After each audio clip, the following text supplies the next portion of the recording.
Assalamualaikum warahmatullahi wabarakatuh.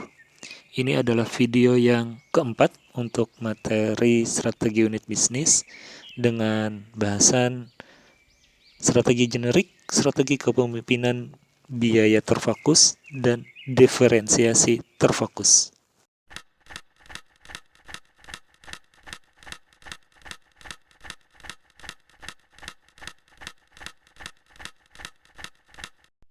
Bahasan selanjutnya adalah strategi kepemimpinan biaya terfokus dan diferensiasi terfokus.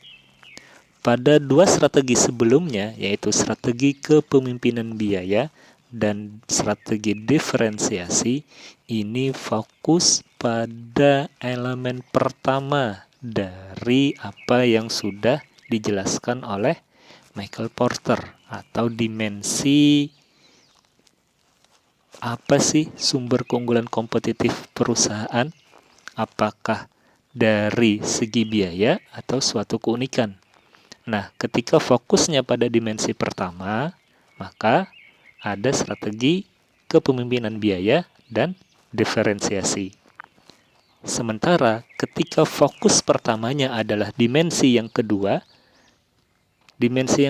yaitu ruang lingkup pasar operasi perusahaan. Apakah secara umum, luas, atau secara khusus?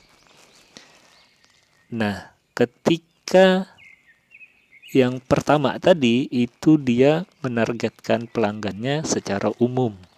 Tapi ketika kita menargetkan pangsa pasar yang secara khusus, maka akan melahirkan dua strategi ini, yaitu strategi kepemimpinan biaya terfokus dan strategi diferensiasi terfokus.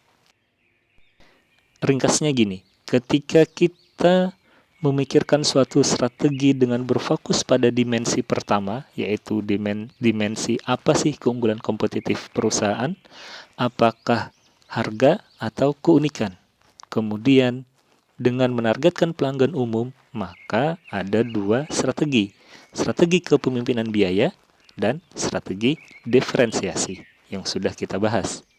Tapi ketika dimensi utamanya yang kita pikirkan adalah dimensi yang kedua, yaitu ruang lingkup operasi, apakah secara umum atau secara khusus, dan kita memilih segmen pelanggan yang khusus atau sempit, maka ada dua strategi yang muncul, yaitu strategi kepemimpinan biaya terfokus dan diferensiasi terfokus. Strategi kepemimpinan biaya yang terfokus ini membutuhkan persaingan berdasarkan harga untuk menargetkan pasar yang sempit.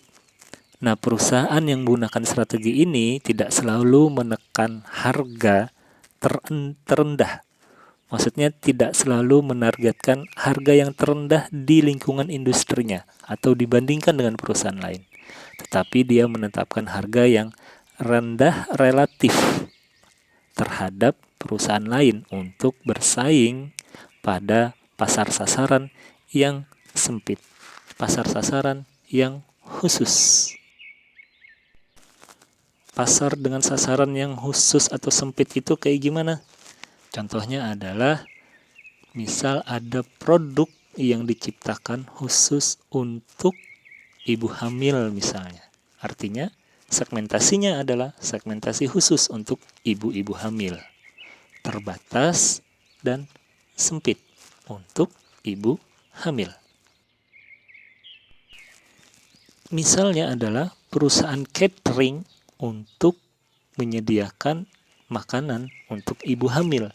Ini berbeda dengan perusahaan catering yang lain, yang secara umum konsumennya bisa bermacam-macam. Tapi ketika dia mengkhususkan produknya untuk segmen tertentu, ibu hamil, maka pilihannya ada dua. Apakah dia bersaing dengan kepemimpinan biaya yang terfokus atau diferensiasi yang terfokus?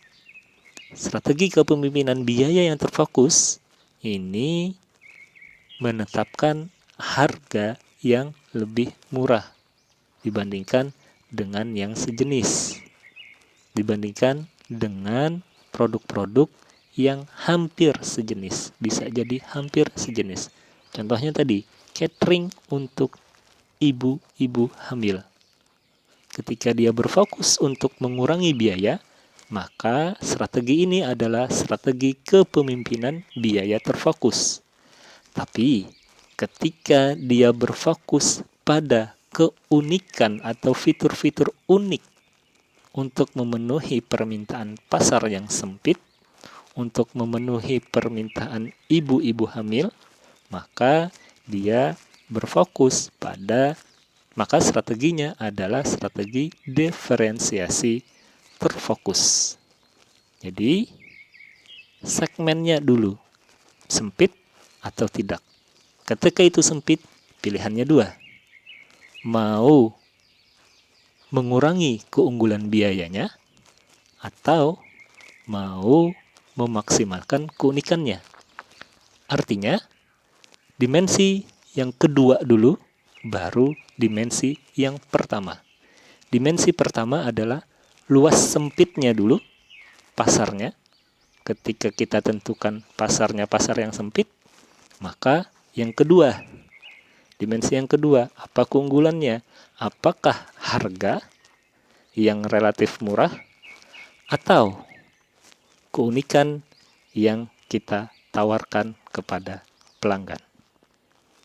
Itu penjelasan mengenai strategi kepemimpinan biaya terfokus dan strategi diferensiasi terfokus. Sampai di sini materi mengenai strategi unit bisnis dan strategi generik. Jika video ini bermanfaat, silahkan share, like, dan subscribe channelnya.